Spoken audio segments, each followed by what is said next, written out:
이제 우리의 마음과 정성과 뜻을 모아 부활절 둘째 주 예배를 하나님께 드리도록 하겠습니다. 다 함께 인내성으로 하나님께 나갑니다.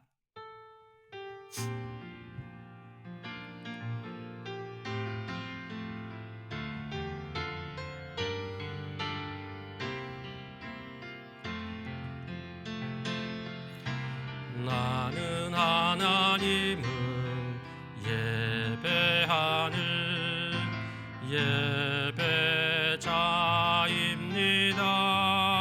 예배자입니다. 내가 서 있는 곳 어디서나 하나님을 예배합니다. 내 영혼 거룩한 은혜를 향하여 내 마음 완전한 하나님 향하여 이곳에서 바로 이 시간 하나님을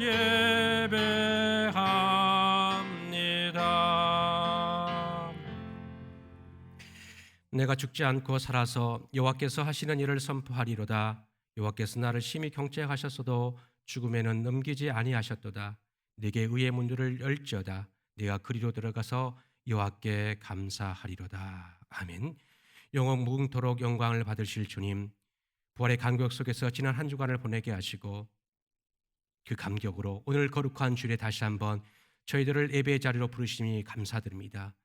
죽음을 이기시고 부활하신 주님, 친히 이곳에 오셔서 저희들이 드리는 이 예배를 받으시고 흠양하여 주옵소서. 감사드리며 예수님의 이름으로 기원하옵나이다. 아멘. 다 함께 사도신경으로 고백합니다. 나는 전능하신 아버지 하나님, 천지의 창조주를 믿습니다. 나는 그의 유일하신 아들 우리 주 예수 그리스도를 믿습니다. 그는 성령으로 잉태되어 동정녀 마리아에게서 나시고 본디오 빌라도에게 고난을 받아 십자가에 못 박혀 죽으시고 장사된 지 사흘 만에 죽은 자 가운데서 다시 살아나셨으며 하늘에 오르시어 전능하신 아버지 하나님 우편에 앉아 계시다가 거기로부터 살아있는 자와 죽은 자를 심판하러 오십니다. 나는 성령을 믿으며 거룩한 공교회와 성도의 교제와 죄를 용서받는 것과 몸의 부활과 영생을 믿습니다. 아멘.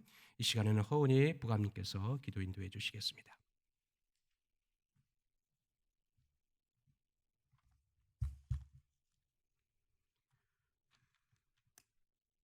사랑의 하나님 아버지, 오늘도 거룩한 주일을 허락하시니 감사드립니다. 지난 한 주간 동안 우리를 건강히 지켜주시고 중고등부 예배로 하나님께 예배드리게 하심을 감사드립니다. 무릇 여호와를 의지하며 여호와를 의뢰하는 사람은 복을 받을 것이라 말씀하신 주님, 우리가 주님을 의뢰하고 의지합니다. 하나님, 지금 온 세계가 코로나19로 어려움과 신음 중에 있습니다. 땅의 길이 보이지 않는 이때에 하늘을 향한 길이 있어 하나님께 기도할 수 있음에 감사드립니다. 하나님, 이 땅에 다시 한번 긍휼과 자비를 베풀어 주시옵소서. 하나님, 아버지, 하루속히 코로나 바이러스 치료제가 개발되어서 이 질병이 이 땅에서 완전히 소멸되게 하시고 이미 확진된 환자들을 깨끗하게 치료하여 주시옵소서. 생명을 걸고 환자를 돌보고 있는 의료진들을 눈동자처럼 지켜주시고 이 일에 헌신하고 있는 모든 지원 인력 모두 천군천사로 지켜주시옵소서. 경제적으로 어려움을 겪고 있는 모든 업체와 기업인들에게 이 모든 상황을 극복해 나갈 수 있는 지혜와 능력을 더하여 주시옵소서. 교회의 머리 되신 하나님 아버지, 이 재앙으로 인해 교회들이 문을 닫고 유튜브로 예배를 드려야만 하는 참담한 현실을 맞고 있습니다. 이 시간을 통하여 우리가 다시 한번 예배의 갈급함을 깨닫게 하시고 교우들의 소중함을 깨닫는 귀한 시간들이 되게 하여 주시옵소서. 사랑의 하나님, 어렵고 힘든 환경 속에서도 우리 중고등부 학생들 성령의 지혜와 명철을 더하여 주시고 공부해야 할 때에 열심히 공부하는 것도 하나님을 위한 일임을 알게 하시고 중고등부 학생들 모두가 하나님께서 주신 재능을 발견하고 잘 개발하여 하나님 영광을 위해 헌신하는 우리 모두가 되게 하여 주시옵소서. 그릇은 비울 때 새 것을 채울 수 있다고 했습니다. 우리의 마음이 욕심과 절망과 괴로움으로 채워져 있다면 비록 온라인 예배로 드리는 예배지만 이 시간 드려지는 예배를 통하여 은혜 받고 비워지게 하시고 기도와 찬송과 감사함으로 채워지게 하여 주시옵소서. 말씀을 전하실 목사님을 영육간의 강건함으로 붙들어 주시고 전하는 자나 듣는 자나 모두가 이 말씀을 듣고 하나님의 사랑과 은혜에 감격하는 귀한 시간이 되게 하여 주시옵소서. 혼란 가운데 있는 온 세계가 더는 바이러스로 인해 희생이 없고 공허와 혼돈이 없는 하나님의 평화가 임하도록 역사하시길 간절히 간구하오며 부활이요 생명이신 예수 그리스도 이름으로 기도드립니다. 아멘.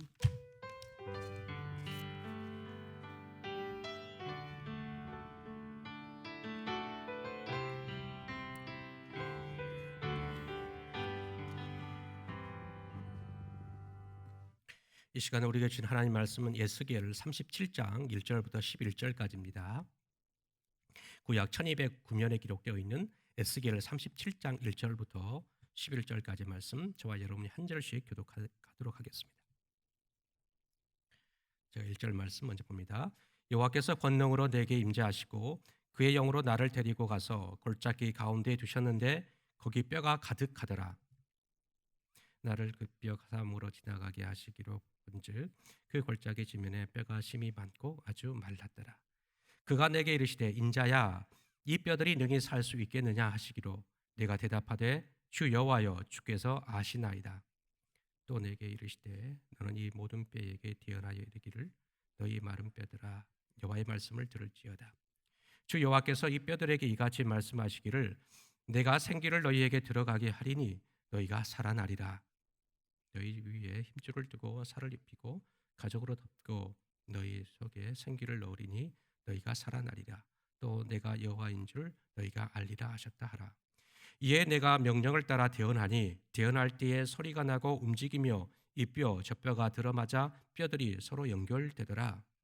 내가 또 보니 그 뼈에 힘줄이 생기고 살이 오르며 그 위에 가죽이 덮이고 그 속에 생기는 없더라. 또 내게 이르시되 인자야 너는 생기를 향하여 대언하라. 생기에게 대언하여 이르기를 주 여호와께서 이같이 말씀하시기를 생기야 사방에서부터 와서 이 죽음을 당한 자에게 불어서 살아나게 하라 하셨다 하라. 이에 내가 그 명령대로 대언하였더니 생기가 그들에게 들어가며 그들이 곧 살아나서 일어나서는데 극히 큰 군대더라. 같이 읽습니다. 또 내게 이르시되 인자야 이 뼈들은 이스라엘 온 족속이라. 그들이 이르기를 우리의 뼈들이 말랐고 우리의 소망이 없어졌으니 우리는 다 멸절되었다 하느니라. 아멘. 한 주간 잘 지내셨습니까? 부활의 기쁨과 소망이 감격이 넘치는 한 주간 되시길 축복하고, 부활절은 하루 끝나는 것이 아니라 365일, 오늘이 부활절 둘째 주입니다. 부활의 기쁨과 감격이 올 한 해 넘치시길 축복합니다. 오늘 이 시간에는 이 뼈들이 살 수 있겠느냐라는 제목으로 하나님 말씀을 전하도록 하겠습니다. 오늘 본문은 지금으로부터 약 2600년 전 이스라엘의 유배지인 바벨론에서 일어난 일입니다. 이 바벨론은 지금의 이라크 지역입니다. 시간적으로 공간적으로 아주 멀리 떨어진 이 이야기가 현대를 살아가는 우리에게 무슨 의미가 있을까요? 성경은 시간과 공간을 초월하여 우리에게 적용되는 이야기입니다. 우리와 상관없는 그때 그 장소에서 일어난 단 한 번의 이야기가 아니라 오늘날 우리에게도 일어나는 이 시대 우리의 이야기로 읽으라는 것이죠. 성경 속으로 들어가 오늘 본문이 우리에게 주시는 메시지, 하나님께서 우리에게 전해주시는 그 메시지를 듣도록 하겠습니다. 하나님의 백성이 이스라엘은 20년간 총 3차례에 걸쳐서 바벨론의 침공을 받고 완전히 멸망하게 됩니다. 침공을 받을 때마다 수많은 자들이 포로로 끌려갔는데 1차 때는 대표적인 사람이 다니엘, 2차 때는 오늘 본문의 주인공인 에스겔, 3차 때는 완전히 멸망할 때는 이 시드기야 왕, 마지막 왕인 시드기야 왕까지 사로잡혀 가게 됩니다. 에스겔이 포로로 잡혀온 이후부터 예루살렘이 완전히 멸망한, 즉 2차부터 3차 그 사이가 한 12년간이 되는데, 이 기간 동안에는 이 에스겔은 이스라엘 죄와 불순종을 비판하며 심판을 전하는 선지자로 활동하게 됩니다. 그는 비록 고국에서 수천 킬로미터 떨어진 유배지에 있었지만 고국의 마지막 왕인 이 시드기야 왕과 그 남아있는 백성들을 향해서 바벨론에 대항하지 말고 식민지 삼고 있는 이 바벨론에 대항하지 말고 항복할 것을 종용했습니다. 항복만이 살 길이라고 말했던 거죠. 하지만 시드기야는 듣지 않았습니다. 당시 강대국 중의 하나인 애굽에게 그 원조를 믿고 바벨론으로부터 독립하고자 했던 것이죠. 이 바벨론은 반역한 이스라엘을 징벌하기 위해서 군대를 이끌고 예루살렘으로 쳐들어갑니다. 그리고 예루살렘을 완전히 초토하고 예루살렘의 중심에 있는 이 성전마저 완전히 회파해버립니다. 이 소식이 유배지에 있었던 그 포로맨들에게 전해졌습니다. 이 소식이 힘든 포로 생활을 하고 있는 그들에게 신락 같은 희망마저 꺾어버렸습니다. 그나마 고된 포로 생활을 견딜 수 있었던 것은 고국과 성전으로 돌아갈 수 있다는 희망 때문이었습니다. 그런데 그 희망마저 사라져버린 겁니다. 1차 포로자라면 20년, 2차 포로자라면 12년 가까이 포로 생활을 견뎌왔어요. 그들이 견뎌온 12년, 20년간의 유배지의 삶은 살아있으나 죽은 삶, 산송장과 같았습니다. 고국의 멸망과 해파 소식에 희망은 물거품이 되어버렸고 완전히 죽은 송장이 되어버린 것이죠. 죽은 송장과 같은 모습, 이 모습이 바로 오늘 에스겔이 본 마른 뼈 환상입니다. 예루살렘의 멸망과 성전 회파 이후에 이제 에스겔, 오늘 본문의 이 에스겔은 구원과 회복을 전하는 희망을 전하는 선지자로 전환되는 것이죠. 구원과 회복의 선지자로 부르시기 위해 하나님께서는 에스겔을 데려가시는 곳이 그것은 의외의 곳입니다. 죽음의 기운이 감도는 골짜기로 데려가서 그 가운데 세우시고 사방에 산더미처럼 쌓여있는 마른 뼈들을 보여주신 겁니다. 여러분 상상력을 동원하여서 이미지화해 보세요. 사람의 인기척은 전혀 없고 생명의 기운이라고는 전혀 느낄 수 없는 마른 뼈들로 가득 찬 음침한 음삼한 골짜기, 죽음의 골짜기, 그곳에 나 혼자 덩그러니 있다고 생각해 보세요. 사방에는 해골들과 뼈들이 널브러져 있습니다. 하늘에는 죽은 시체를 먹이 삼아 날아드는 독수리떼가 괴를 호시탐탐 노리고 있습니다. 아니, 구원과 회복을 전하는 희망의 선지자로 부르시려면 생명의 기운이 있는 푸른 초장과 같은 곳으로 데려가셔야지 왜 죽음의 골짜기, 마른 뼈들이 널브러져 있는 그곳으로 데려가셨을까요? 이해가 되지 않습니다. 하나님께서 이곳으로 데려가신 이유는 포로민들의 실상을 보여주기 위함이었어요. 실상을 봐야지만 치료와 회복이 가능하기 때문입니다. 11절을 보시면 이 마른 뼈가 의미하는 것을 하나님께서 말씀해 주시죠. 11절을 보시면 또 내게 이르시되 인자야 이 뼈들은 이스라엘 온 족속이다. 마른 뼈들은 이스라엘 온 족속이라는 겁니다. 그리고 이 온 족속들이 생각하고 말하고 있는 그 내용을 세 마디 단어로 이야기합니다. 그들이 이르기를 우리의 뼈들이 말랐고 우리의 소망이 없어졌으니 우리는 다 멸절되었다 하느니라. 여러분, 포로민들은 우리의 뼈들이 말랐다, 우리의 소망이 없어졌다, 우리가 다 멸절됐다라고 말해 주고 있어요. 여기서 첫 번째 말인 이 뼈들이 말랐다라는 말은 마음이 상했다라는 은유적인 표현입니다. 잠언서를 보게 되면 이런 말이 기록되어 있어요. 마음의 즐거움은 양약이라도 심령의 근심은 뼈를 마르게 하느니라. 마음이 상하면 뼈가 마른다고 보았던 거예요. 바벨론의 포로민들은 마음이 상할 대로, 심령이 상할 대로 상해버렸어요. 고국과 성전으로 돌아갈 수 있을 것이라는 한 오락이 소망마저 끊어져 버렸기 때문입니다. 그러니 그들의 말, 우리의 소망은 없어졌다는 말은 과장된 표현이 아니죠. 더욱이 예루살렘을 삼켜버린 이 바벨론 제국의 위세는 최절정에 달았어요. 그들이 이스라엘을 돌아갈 수 있는 유일한 방법은 이 바벨론이 멸망당하는 길밖에 없어요. 그런데 이 바벨론 제국이 지금 위세가 최절정에 달해 있습니다. 그러니 거국으로 돌아갈 가능성은 제로인 것이죠. 그런 상황에서 그들이 마지막 하는 이 말, 우리는 멸절되었다는 말은 현실에서 나온 사실입니다. 하나님께서는 포로민들의 생각과 말을 마치 스캔하는 것처럼, CT로 촬영하는 것처럼 환상을 통해 보여주고 있는 것이죠. 에스겔에게 보여준 마른 뼈가 현재 포로민들의 형편과 영적 실상이라는 겁니다.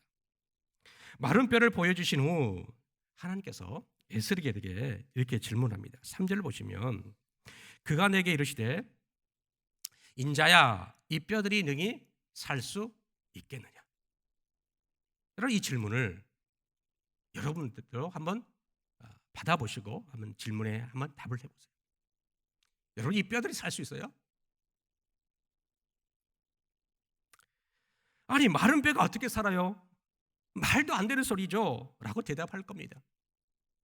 그러니 질문에 대한 답은 정해져 있어요. No! 살 수 없습니다. 아니 숨이라도 조금 붙어있는 환자라면 어떻게 인공호흡이라든지 산소호흡을 통해서 살려볼 수 있겠지만 숨은커녕 살과 피로는 다 말랐고 백골이 되어버린 이 뼈들만 있는데 어떻게 살 수 있겠습니까? 너무 황당하고 어이없는 질문 아닙니까? 여러분 그렇다면 에스겔은 어떻게 대답했습니까? 그는 이렇게 대답하죠. 주 여호와여 주께서 아시나이다 라며 긍정도 부정도 아닌 애매모호한 답을 합니다. 단 하나 분명한 것은 하나님의 결정에 달려 있습니다라는 어느 정도의 긍정을 담고 있는 답을 했다고 볼 수 있습니다. 마른 뼈는 스스로 살아날 수 없습니다. 그리고 이 질문을 받은 에스겔도 살릴 수가 없어요. 동사 살다의 주어가 마른 뼈라면 살 수 없습니다. 에스겔이 주어라고라도 살릴 수 없습니다. 하지만 이 자동사인 살다를 타동사인 살리다로 바꾸고 살리다의 주어를 하나님으로 바꾸면 하나님이 마른 뼈들을 살릴 수 있습니다. 이처럼 인생의 주어가 내가 아닌 하나님이시라면 모든 것이 가능하다라는 말씀을 지금 보여주고 있는 겁니다. 마른 뼈와 같은 상황, 한 오락이 소망조차 없는 상황이라도 하나님이 주어가 되신다면 바꿀 수 있다는 거예요. 여러분 절망 가운데 있는 자들이 있습니까? 이 말씀을 통해 다시 일어나시기를 소망합니다. 하나님만이 하실 수 있다라는 거예요. 마른 뼈와 같이 절망적인 상황이 있는 분이 있습니까? 하나님이 내 인생에 개입하시면 마른 뼈라도 마른 뼈와 같은 상황이라도 일어날 수 있고 살 수 있다라는 말입니다. 이 마른 뼈들이 살 수 있겠느냐라는 이 질문은 내가 살리겠다, 하나님이 살리겠다라는 말씀입니다. 요한복음 5장을 보면 베데스다 연못에서 예수님께서 38년 된 병자를 고치신 이야기가 나옵니다. 예수님께서 환자에게 이런 질문하죠. 내가 낫고자 하느냐? 그 당시 베데스다 연못은 전국에서 잘 낫기로 소문난 유명한 병원입니다. 병 낫기를 위해 병원에 오는 환자에게 낫고자 하느냐라는 질문은 환자를 놀리는 것과 같죠. 놀리는 의도가 아니라면 내가 낫고자 하느냐라는 이 질문은 내가 너를 고쳐주겠다, 내가 너를 고칠 수 있다라는 의미를 담고 있는 질문입니다. 이처럼 하나님께서 에스겔에게 전혀 살 가능성이 없는 뼈들에게 이 뼈들이 살 수 있겠냐라는 질문은 내가 살리겠다라는 의미가 담긴 질문이라고 할 수 있습니다. 그리고 나서 마른 뼈를 살리기 시작하죠. 4절을 보면 또 내게 이르시되 너는 이 모든 뼈에게 대언하여 이르기를 너희 마른 뼈들아 여호와의 말씀을 들을지어다 라고 말합니다. 그리고 그 결과인 5절을 보게 되면 너희가 살아나리라. 말씀을 들으면 마른 뼈가 살아난다는 것이죠. 하나님의 말씀에는 이런 능력이 있습니다. 창세기 1장, 창세기 1장은 하나님께서 무에서 유를 창조한 이야기로 시작합니다. 모든 것이 가능하다라는 이야기를 창세기 1장부터 이야기를 하고 있는 것이죠. 창세기 1장에 빛이 있으라라는 하나님의 말씀에 빛이 있었습니다. 요한복음 11장을 보게 되면 하나님의 말씀의 실체신 예수님께서 죽은 자를 한마디 말씀으로 살리는 이야기가 나옵니다. 죽은 지 나흘이나 되어서 부패가 심해 냄새나는 나사로의 시신을 향하여 예수님이 말하죠. 나사로야 나오라. 이 말씀을 했었고 이 말씀을 듣고 죽은 나사로가 살아나왔습니다. 오늘 마른 뼈가 말씀을 듣고 살아나는 것과 같은 역사입니다. 예수님께서는 죽은 나사로를 살리기 전에 제자들에게 다음과 같은 말씀을 하셨어요. 요한복음 5장 25절 말씀인데, 이 말씀도 이 조금 전에 벳세다 연못에서 38년 된 병자를 고치고 난 후에 하신 말씀이에요. 5장 25절에 보게 되면, 진실로 진실로 너에게 이르노니 죽은 자들이 하나님의 아들의 음성을 들을 때가 오나니 곧 이때라. 듣는 자는 살아나리라. 죽은 자가 어떻게 살아난지 나사로를 샘플 삼으신 것이죠. 그리고 나사로의 이후에 죽은 모든 인류는 나사로처럼 살아날 것이다 보여주는 이야기입니다. 여러분, 말씀을 들으면 살아납니다. 여러분, 절망 가운데 있습니까? 아무런 소망이 없습니까? 하나님의 말씀을 들으면 살아납니다. 죽은 자도 살아납니다. 마른 뼈들도 살아납니다. 마른 뼈는 포로민의 절망적인 상황을 대변해 준다라고 했습니다. 우리는 믿어야 합니다. 말씀을 들으면 살아난다. 지금 이 시간 비록 영상 예배이지만 하나님의 말씀을 들으면 살아난다라고 믿어야 합니다. 이처럼 하나님의 말씀은 능력이 있으며 생명이 있습니다. 죽은 자가 살아나고 절망 가운데 있는 자가 살아납니다. 마른 뼈들인 이들을 보십시오. 포로 생활 1-20년이 지났어요. 지긋지긋한 포로 생활, 산송장과 같은 삶을 1-20년 살았고, 고국이 회복되면 고국으로 돌아가 부모와 자녀, 그리고 가족과 친척, 친구들을 볼 소망이 있었고, 성전으로 돌아가면 예배할 소망이 있었어요. 그런데 나라가 망해버렸고 성전마저 회파되었어요. 무슨 소망이 있을까요?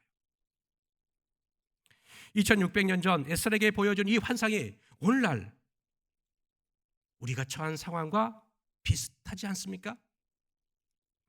죽음의 골짜기에 널브러진 마른 뼈들은 바벨론의 포로민들입니다. 고국의 멸망과 성전 회파로 고향으로 돌아갈 수 없고 성전으로 돌아갈 수 없는 비참한 포로민들입니다. 우리 또한 현대판 바벨론의 포로민들이 아닐까 생각해 보았습니다.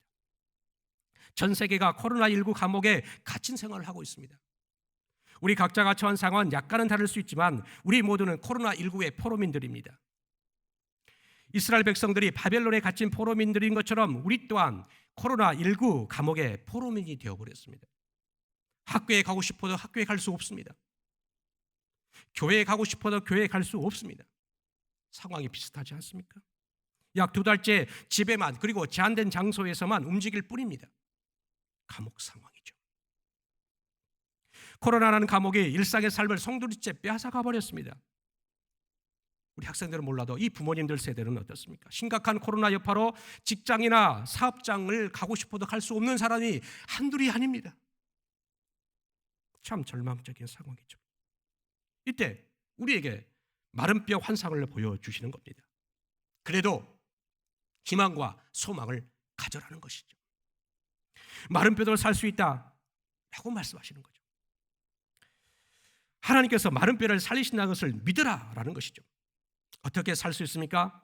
에스겔의 대언을 통해 살아납니다. 7절을 보시면, 이에 내가 명령을 따라 대언하니 대언할 때에 소리가 나고 움직이며 이 뼈 저 뼈가 들어맞아 뼈들이 서로 연결되더라. 에스겔은 명령을 따라 대언할 때에 뼈들이 서로 연결되기 시작합니다. 마른 뼈들이 일어나더니 착착 소리를 내가면서 서로 연결되기 시작합니다. 해골부터 시작해서 이 팔, 다리, 이 관절의 뼈들이 착착 들어맞으면서 완전한 인간이 됩니다. 역시 트랜스포머 영화 보셨습니까? 마치 트랜스포머가 되는 것처럼 말이죠. 그 뼈에 힘줄이 생기고 살이 올랐고 그 위에 가죽이 덮였습니다. 그러나 생기는 없었어요. 여기가 아직까지는 죽은 몸에 불과하다라는 겁니다. 이때 하나님께서 다시 두 번째 대언하라고 말씀합니다. 첫 번째 대언의 대상은 마른 뼈들이었어요. 두 번째는 생기입니다. 생기를 향하여 대언하라고 말씀하시죠. 9절을 보시면, 또 내게 이르시되 인자야 너는 생기를 향하여 대언하라. 생기에게 대언하여 이르기를 주 여호와께서 이같이 말씀하시기를 생기야 사방으로부터 와서 이 죽음을 당한 자에게 붙어서 살아나게 하라 하셨다 하라. 뼈에 힘줄과 근육, 피부가 붙어 있어도 생기가 없으면 죽은 육체 덩어리에 불과하다는 거예요. 여기서 생기는 생기발랄한 상태를 의미할까요? 생기발랄하지 않으면 죽은 사람이다 이런 의미일까요? 아니죠. 여기서 생기는 하나님의 영을 의미합니다. 성령을 의미합니다. 성령이 없으면 뼈와 힘줄, 근육과 피부가 아무리 좋더라도 산 사람이 아니라 산 송장일 뿐이라는 것이죠. 하나님을 믿지 않는 사람은 성령이 없기에 산 송장과 같습니다. 하나님께서 흙으로 아담을 빚으신 후 다 됐다 이렇게 하시지 않았어요. 생기를 불어넣어 인간을 완전히 창조했죠. 창세기 2장 7절에 보면 여호와 하나님이 땅의 흙으로 사람을 지으시고 생기를 그 코에 불어넣으시니 사람이 생명이 되니라.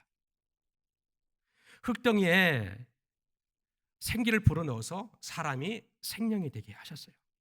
그래서 생명이란 살아있는 존재가 되었다라는 의미입니다.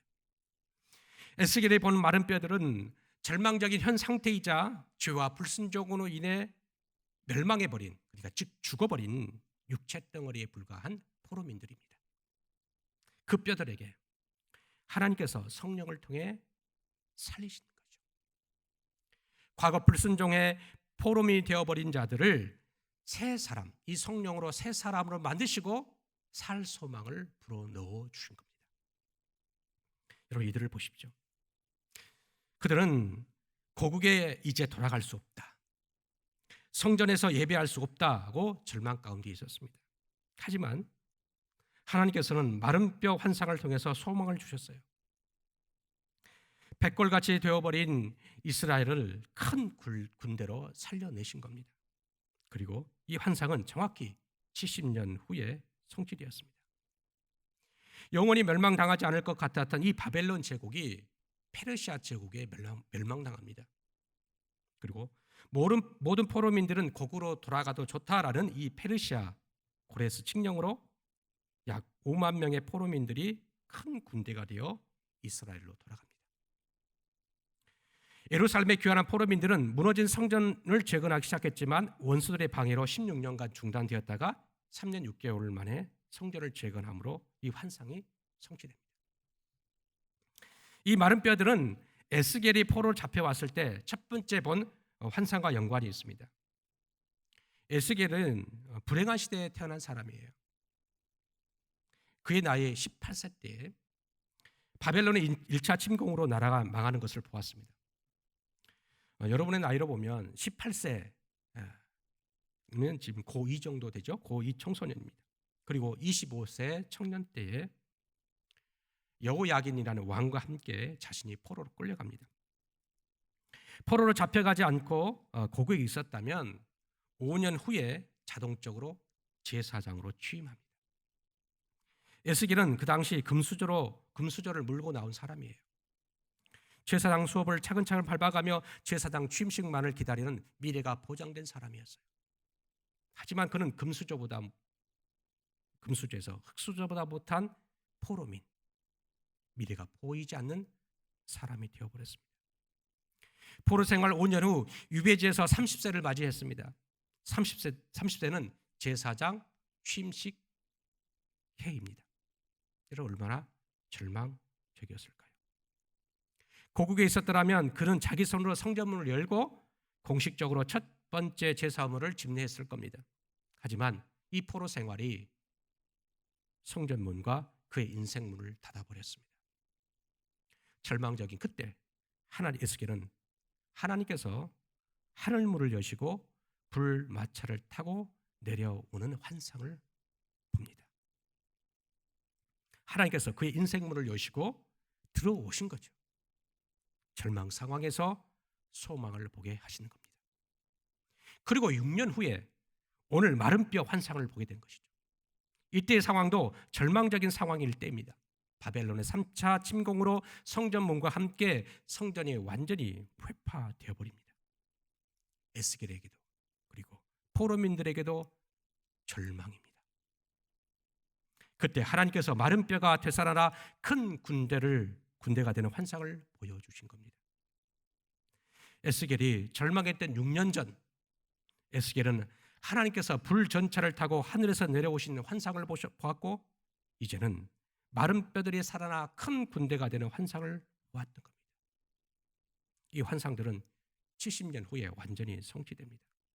70년 후 포로민들은 고국으로 돌아가도 좋다는 고레스 칙령을 내리도록 하나님께서 역사를 주관하셨죠. 하나님께서는 불마차를 타고 오셔서 되살아난 큰 군대와 함께 예루살렘으로 돌아가십니다. 그리고 그곳에서 회복된 성전, 다시 재건된 성전에서 당신의 백성들의 예배를 받으십니다. 여러분, 마른 뼈 환상이 되살아나 큰 군대가 되는 환상을 보시기를 바랍니다. 우리 각자의 형편이 아무리 절망적이더라도, 시대가 아무리 절망적이더라도 소망을 가지시기를 바랍니다.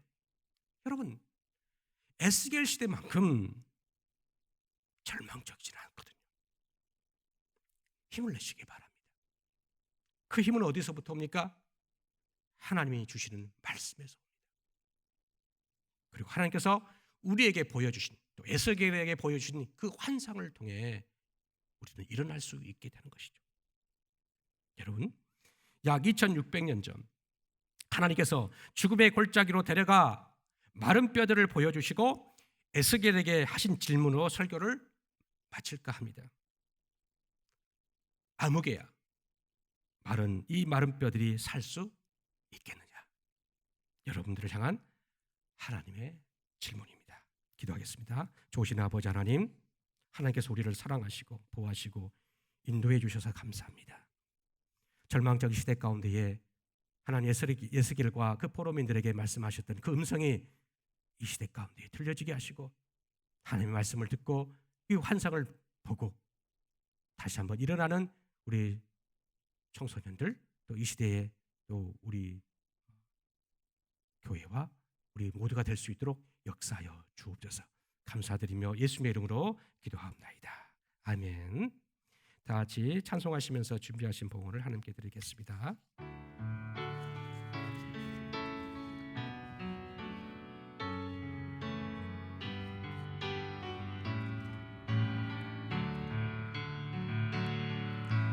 내게 있는 향유옥화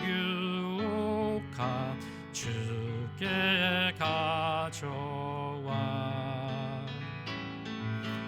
그 발 위에 입 맞추고 깨뜨립니다.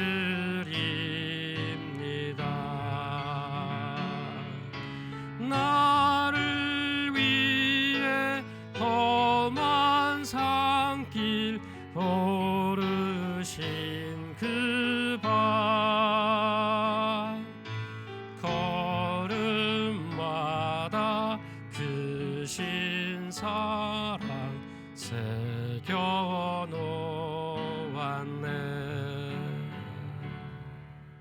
아멘. 좋으신 아버지 하나님, 우리가 가진 물질의 일부를 하나님께 드립니다.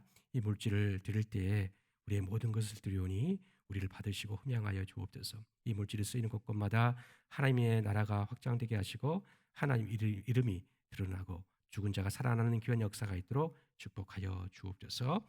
감사드리며 예수님의 이름으로 기도하옵나이다. 아멘. 자, 이 시간에는 기다리고 기다린 퀴즈 타임이 왔습니다. 설교를 잘 들으셨죠? 잘 들으신 분들은 쉽게 맞힐 수 있는 질문입니다. 자, 질문 나갑니다. 하나님께서 에스겔을 골짜기로 데려가 보여주신 환상은? 자, 쉽죠? 자, 1번 불마차, 2번 동물, 3번 마른 뼈, 4번 성전. 다 아시겠죠? 예. 자, 체크해 주시고 인증샷과 함께 정답을 보내주신 분들에게는 아래와 같은 선물을 드립니다. 예. 샌드위치입니다. 예. 홍루이젠 샌드위치. 예. 각반 선생님께 11시까지 보내주시면 감사하겠습니다. 자, 죽도록 예배를 폐하겠습니다. 이제는 인류의 모든 죄를 대속하기 위해 십자가를 지시고 죽으시고 부활하신 우리 주 예수 그리스도의 은혜와 하나님 아버지의 몰하신 사랑하심과 성령님의 교통하심이 어떠한 절망 상황 속에서도 하나님이 주신 말씀으로 다시 일어나 절망 가운데 있는 자들을 위로하고 세우기로 작작하는 주의 거룩한 무리들 가운데 이제로부터 영원까지 함께 하시기를 간절히 축원하옵나이다. 아멘.